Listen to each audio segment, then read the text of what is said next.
আসসালামু আলাইকুম dear viewer, সফটল YouTube চ্যানেলে যে কোয়েরি টিউটোরিয়ালে আপনাকে স্বাগতম। এই ভিডিওতে আমরা দেখব যে কিভাবে একটা বাটনে ক্লিক করে আমরা আরেকটি ডকুমেন্টে বা আরেকটি ট্যাগের ভিতরে কোনো কন্টেন্টকে আমরা স্টাইল করতে পারি। তো চলুন শুরু করা যাক।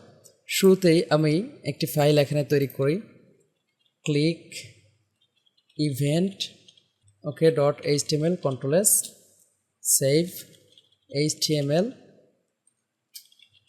ক্লিক ইভেন্ট হ্যান্ডলার, একটা শিরোনাম দিয়ে রাখলাম।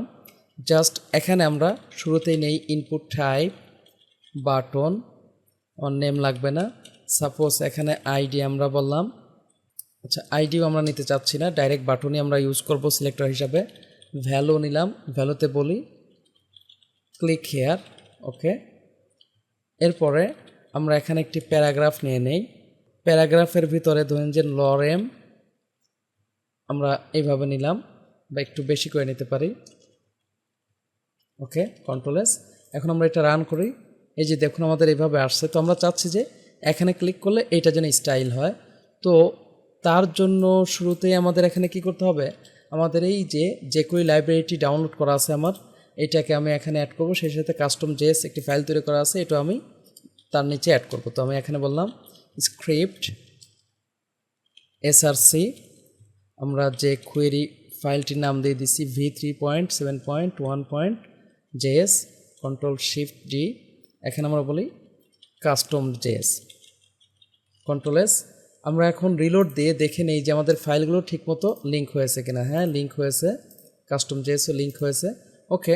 তো আমরা এখন custom.js এর ভিতরে আমাদের এই অ্যাপ্লিকেশনটি করব। তো প্রথমে টার্গেট করব আমরা এই যে এই বাটনটাতে ক্লিক করলে কী হবে, অর্থাৎ ক্লিক হেয়ারে ক্লিক করলে এইটাতে হবে, তাহলে এইটা আমাদের টার্গেট। তাহলে আমরা শুরুতেই বলি $clone বাটন ডট ক্লিক, এখানে আমরা বলবো অ্যানোনিমাস ফাংশন। তারপরে এর ভিতরে আমরা কাকে, অর্থাৎ বাটনে, এইটার কারণে কী হবে যে বাটনে ক্লিক করলে এই অপারেশনটা হবে। যেমন আমি অ্যালাউট একটু দিয়ে টেস্ট করে দেখি। সাপোজ আমি বললাম সফটল রিলোড, এই যে দেখুন আমার সফটল আসছে, তার মানে ক্লিক কাজ করছে। তো এটা আমার প্রয়োজন নেই।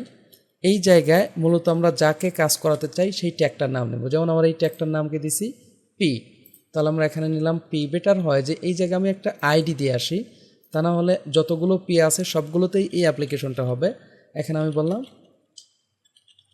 সফটলই বললাম আইডির নাম জাস্ট। তাহলে এখানে আমরা বলবো হ্যাশ সফটল, এই যে এখানে ডট দিয়ে আমরা বলবো সিএসএস দিয়ে তারপরে আমরা যেই অ্যাপ্লিকেশন এখানে করতে চাই সবগুলো আমরা ইউজ করবো। যেমন আমি ব্যাকগ্রাউন্ড বললাম, ব্যাকগ্রাউন্ড কালার আমরা দেই কালার, এখানে আমরা বললাম পিঙ্ক, ওকে Ctrl+S। এই যে খেয়াল করুন রিলোড, এই যে দেখুন ব্যাকগ্রাউন্ড কালার কিন্তু পিঙ্ক হয়ে গেছে, আবার দেখুন।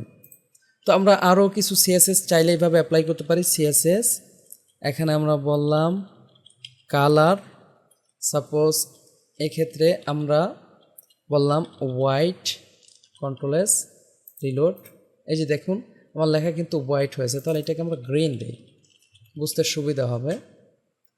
এই যে দেখুন, হ্যাঁ। তো সেই সাথে আমরা আরও সিএসএস এভাবে নিতে পারি। আমরা বললাম প্যাডিং, ওকে 10 পিক্সেল, Ctrl+S, এই যে দেখুন আমার এখন প্যাডিং চলে আসছে চতুর্দিকে। তো এইভাবে আমরা যত খুশি তত সিএসএস অ্যাপ্লাই করতে পারবো। তো আশা করি বুঝতে পারছেন যে কিভাবে আমরা jQueryর মাধ্যমে সিএসএস অ্যাপ্লাই করতে পারি। যদি ভিডিওটি ভালো লাগে থাকে প্লিজ লাইক করবেন এবং কমেন্ট করে আপনার অনুভূতি জানাবেন। চ্যানেলটি সাবস্ক্রাইব করে না থাকেন প্লিজ সাবস্ক্রাইব করবেন। পরবর্তী ভিডিওতে দেখা হচ্ছে। আল্লাহ হাফেজ।